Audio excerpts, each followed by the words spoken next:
تو ناظرین اس وقت ہم حلقہ نمبر 2 گلگت بلتستان میں موجود ہیں اور بڑی اہمیت کا حامل ہے یہ حلقہ کیونکہ یہاں پر نون لیگ کے صوبائی صدر حفیظ الرحمان صاحب جو کہ اس سے پہلے سی ایم بھی رہے ہیں گلگت بلتستان کے، وہ یہاں پر جو ہیں یہاں سے الیکشن کنٹیسٹ کر رہے ہیں، کافی مضبوط امیدوار ہیں اور اس وقت وہ ہمارے ساتھ موجود ہیں۔ ان سے یہ جانتے ہیں کہ گلگت بلتستان کی عوام کیا چاہتی ہے، نون لیگ کی کیا ایکسپیکٹیشنز ہیں، نون لیگ کیا یہاں سے میدان مار سکے گی یا نہیں۔ اس کے علاوہ جو مختلف جماعتوں کی جانب سے کہا جا رہا ہے کہ گلگت بلتستان کو جو ہے وہ ایک صوبے کا درجہ دیا جائے، آئینی صوبے کا درجہ دیا جائے، تو اس کے حوالے سے بھی ہم بات کرتے ہیں۔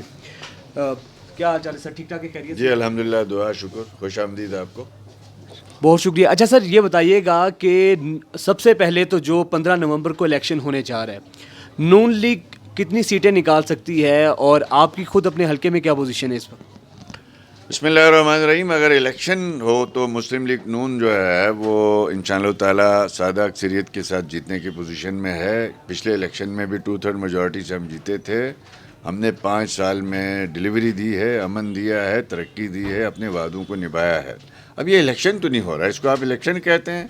آپ میڈیا کے دوست، آپ کو پتہ ہے کہ الیکشن شیڈول کے بعد کوئی وفاقی وزیر، کوئی وزیر اعظم، کوئی جناب آ کے کوئی اسکیمیں اعلان کر سکتا ہے، کوئی جلسے دے سکتا ہے؟ کوئی جناب انہوں نے پری پول ریگنگ کی تو تاریخ رقم کی، ہماری گورنمنٹ کو 3 مہینے پہلے سیز کیا کہ یہ الیکشن پہ اثر انداز ہوں گے، اور آپ ابھی بھی آ کے فیڈرل گورنمنٹ یہاں آ کے جو ہے وہ گندم کی بوریاں، نوکریاں، پتہ نہیں کیا کیا کیا کیا یہ جو ہے شہد والی سرکار آ کے اعلان کرے۔ یہ بدقسمتی سے انہوں نے کشمیر کا سودا کرنے کے بعد یہ وزیر امور کشمیر و کشمیر فارغ اور گلگت بلتستان کی تباہی کے لیے یہ لوگ آ گئے ہیں۔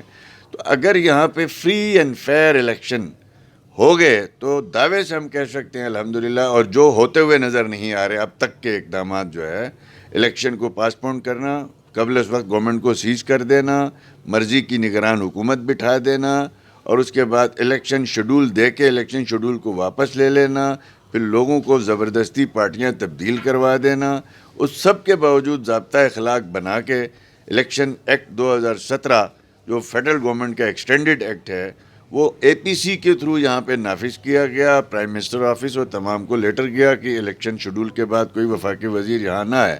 آپ نے دیکھا کہ پچھلے دنوں وفاقی وزیر کا جو ہے وہ آ گیا شیڈول، تو جو دیامر کا آر او تھا حلقے کا، اس نے باقاعدہ آرڈر ایشو کیا کہ ان کا حلقے میں داخلہ بند کیا جائے، لیکن 24 گھنٹے میں سیشن جج صاحب نے اپنا آرڈر واپس لے لیا، اور اس کے بعد چیف الیکشن کمشنر نے جو ضابطہ اخلاق جاری کیا تھا اس کو وڈرا کیا۔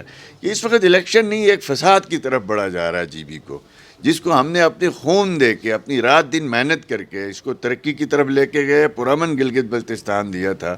اب یہ الیکشن نہیں ہو رہا، دنیا میں کسی فیشزم کی گورنمنٹ میں ایسا توقع نہیں ہے جو یہاں ہو رہا ہے۔ لیکن سر ایک جانب آپ یہ کہہ رہے ہیں کہ یہاں انتخابات جو ہیں پری پول ریگنگ ہو رہی ہے، الیکشن صاف اور شفاف نہیں ہے، تو پی ایم ایل این پھر حصہ بھی لے رہی ہے انتخابات میں، مستقبل میں کوئی ہے یا آپ الیکشنز کا بائیک آؤٹ کریں، جس طرح بھی آپ جن اپنے تحفظات کا اظہار کریں، تو آئندہ کا لاہ عمل آپ کا اس حوالے سے کیا ہو سکتا ہے؟ کوئی ایسی تجویز ہے آپ کی؟ دیکھیں، ہم نے پوری کوشش ہم کر رہے ہیں، لیگل فائٹ ہم کر رہے ہیں، ابھی تک ہم نے قانون کو ہاتھ میں نہیں لیا۔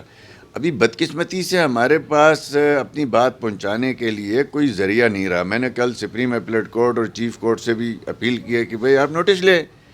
اگر وہ بھی نوٹس نہیں لیتے تو ہم مجبور ہیں اگلے 48 گھنٹوں میں گنڈپور بگاؤ گلگت بلتستان بچاؤ مہم ہم چلائیں گے۔ ہم اس کو زبردستی نکالیں گے گلگت بلتستان سے، گلگت بلتستان کی عوام نکالے گی انشاءاللہ تعالیٰ۔ 2 سال میں اس کی شکل ہم نے نہیں دیکھی، اب تو اس کو اس طرح سے یہاں لا کے کھڑا کیا جاتا ہے جیسے جو ہے افریقہ کے جنگلوں سے کوئی ریچھ لا کے یہاں سٹیج پہ بٹھایا گیا ہے۔ اس کی زبان دیکھو، اس کے حرکات دیکھو، او بھئی آج تک ایسا نہیں ہوا گلگت بلتستان میں، اور تم نے ہر طرح کی ریگنگ کر لی ہے، تو اب آپ جاؤ نا پول لیگنگ کی طرف، تو مت جاؤ نا۔